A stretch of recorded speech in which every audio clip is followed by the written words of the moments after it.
Okay. So that seems pretty easy. Do you have any questions about how to do all of this right here? And like I said, some of it's trial and error because I still mess up with it. I'm still learning it as I go through, but it's still pretty good to look at. So do you just use the dashboard on the side at the beginning to add, like how to get the places for us to type on there?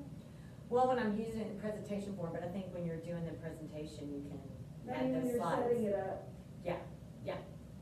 So for me, I mean, you can do it on the fly, but then you can also set it up beforehand. I mean, you can have certain things that you'll see later in the slides that we have some areas where you can go in and then you can type things into the slides. So this one is possible solutions.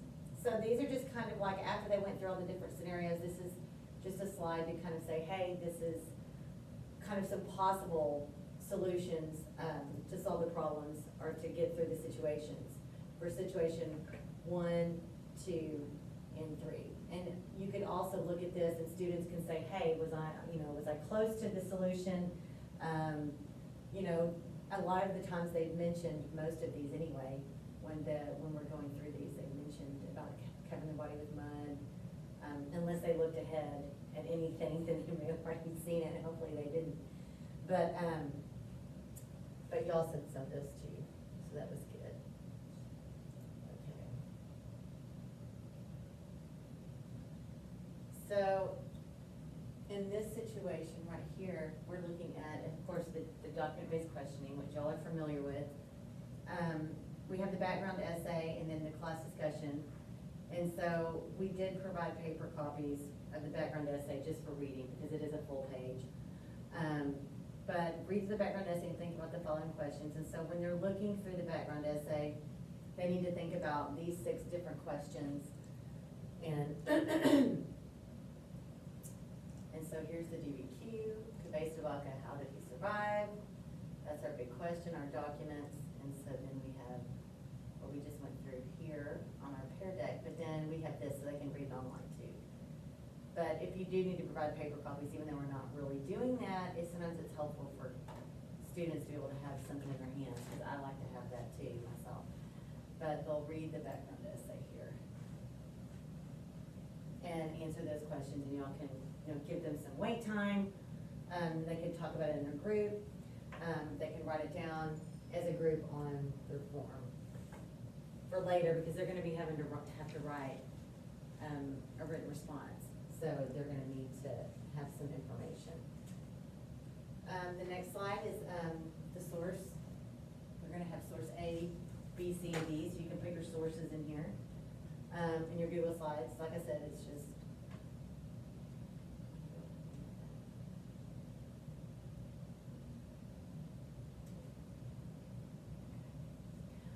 so this is source A, and it has the maps. You can put your maps on there.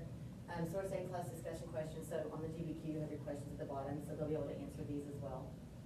And you could do this on the board, or you could do it on the, you could reflect on, let's go, maybe for this one.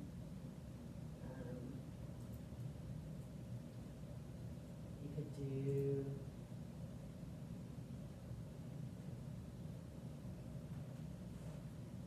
this one too, even though it says homework, but you could still use it for something else. Is I there did one that at the too. end? Which Is there one one? at the very end? No, keep going. It looked like the slide. Yeah. I wonder if you, could you add text, if you do that one? Yeah, and you have to be careful with this too, because with the colors, because they'll like to, They they'll like mark to draw out on it? they'll draw on it and everything too, because there's the drawing capabilities, but you could do that as well, like right here in a response. Please enter your answer. So you could use current content and then answer your questions there as well. Or do a written response here. Please write a response for text. You could do that too. It is hard for them to see those questions because they're already, there. And then source A, major question, what does source A tell us about how Kabay-Savaka survived? And so basically you're summing it up in that one source. Hey, in this particular source, how does it have, what kind of evidence do we have that he survived? And so they can kind of sum it up, because they need practice doing that, and this is a good way to be able to do that. once again, you can use various methods of, and you can stop them too. You can stop, like if this is for today, cause usually it would take about 3 or 4 days, depending on what kind of group you had, how long it's gonna take to get through a DBQ. Or you could just use it for one day. I mean, the Pear Deck is available for whatever, however you need to use it. But for this, you can stop it and then move on. And so then we have our source B on here. Annotate the sources you're reading. Underline or highlight 3 important details. So they could use that. This here is a good idea for them to use the ability to draw on the screen with the different colors, because they could circle, you know, the things that they think are important that stand out to them. And that would be like a kind of a hands-on learning, like a tactile learner, if they're more into hands-on learning, which a lot of them are. And then of course, again, after you do that, you've got your next, kind of summing up the evidence in source B. You know, how does this source prove to us that Cabeza de Vaca survived and how he survived? And you may not wanna do every single thing.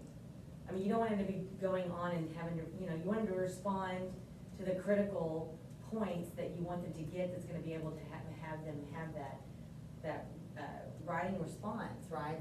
That writing response. But you do wanna give them options, since they're all gonna be learning in different ways. And this is source C. This one was my favorite, actually, out of this DBQ. I thought it was really interesting too that, that this painting is in Galveston at the Texas Medical College. Yeah. I think it's kind of cool. Mhm. I mean, because it's supposed to be the first surgery. I don't think a lot of people know that. I mean, I thought that, we talked about that in Yeah. class, it's pretty cool. I don't know if y'all did, but it was pretty cool. But here they're reading an excerpt here, and I think that's important too when we think about testing, because I think when they see that in a test sometimes, they're like, excerpt, what is an excerpt? And so I try to explain that, but I think that, for 7th graders, even probably 8th graders, I'm like, it's just, you know, this is what he said, this is the source, this is straight from him, that, you know, what he was writing in his journal, and an excerpt is just a piece of that actual writing that he wrote. So, we're looking at primary sources. I think that this was a good example of that. It would be really helpful for them, in the DBQ and later on in testing. And I think delivering it this way is a good way to deliver it. And just make sure that they're engaged. And so here again, you can sum it up. You know, what was wrong with the man who was brought to Cabeza. You have some questions to kind of get them thinking about what they need to write about as far as what the big picture is. What is my evidence in source C that says that Cabeza de Vaca survived? And so here again, you can use those various methods of how you want to incorporate. And then again, we have source D, the last source that we have, which is also an excerpt. But, you know, annotate the sources you are reading, underline or highlight 3 important details and make an inference. So here, once again, they can use that tool where they can use their finger and highlight or circle, or make notes on the side. Or some of them just draw pictures, which we don't really necessarily want that to be the case, but we know that it probably is. Do y'all wanna see if y'all can, maybe highlight something on there, like using that, and just practice and see? You want it? Did I like it?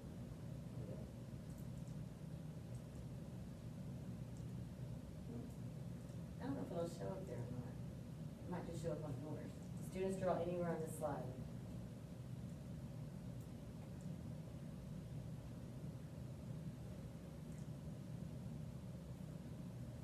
See, you highlighted it, Mark. Yeah, you can make it bigger, enlarge it.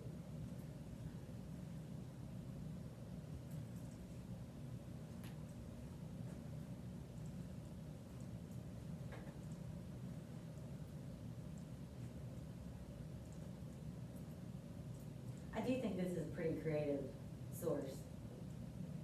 You know, I mean, I just think it's pretty useful, and it just, Will it save their responses? yes. Okay. I actually, and I'll show you at the end, I actually saved responses from each class and uploaded it to Google Classroom so they could see the responses. And then you can go back and you can see it, but you can go to Google Classroom and you can see it there. So for lecture notes, you could actually just Yep. have that. And then they could save it too, and then if people, you know, you can always have this with our remote learners too. You know, they can be involved, since we do still have that going on as well. And then we have people quarantined, that it's gonna be available to them, that, you know, so that they can have access to it and see what the other responses are, to see if they were on point.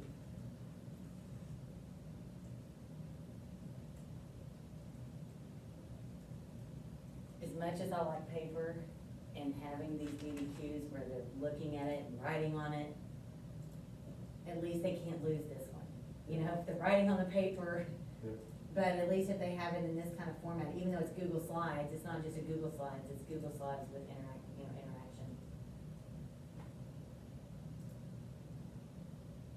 And it's kind of just that formative assessment too, that you're wanting to have, you know, during class to make sure that they understand what they're doing. And what the information is. Do y'all have any questions on that one? Do y'all wanna move I on? like that. I like that you can highlight on the,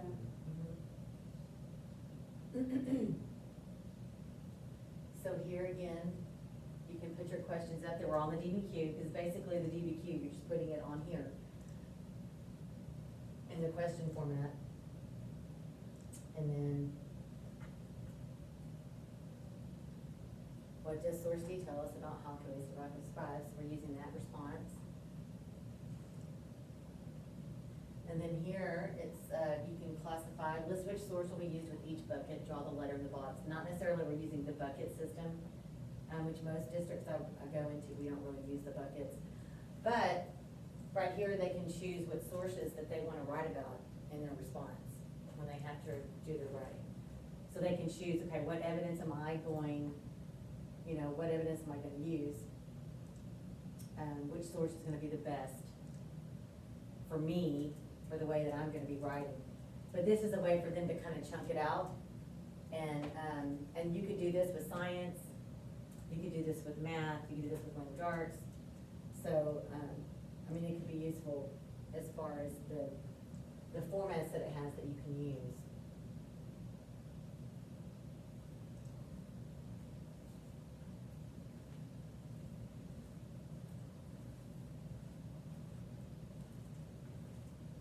Got 2 minutes on this one.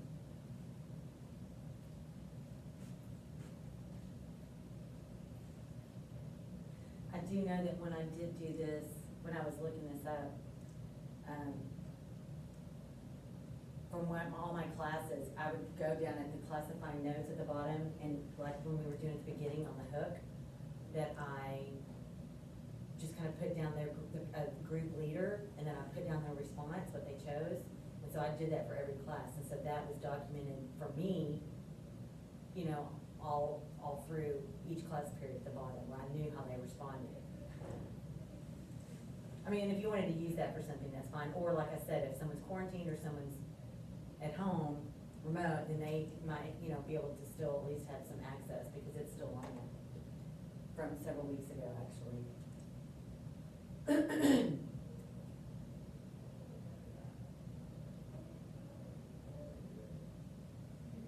And so here, if we're looking at, when, you know, since that's the main goal for our district, is to have our students critically write every day to become better writers overall in every subject, in every situation. This is good right here, because students, it says pre-writing practice, pick your top reason and how based about this slide, pick one of the branch titles and respond to the prompt by making an argument, showing proof through evidence, and explaining your reasoning.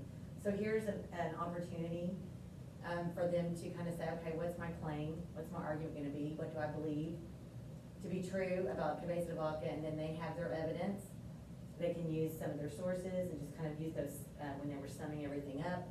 And then they can have their reasoning to kind of back up the evidence that they used.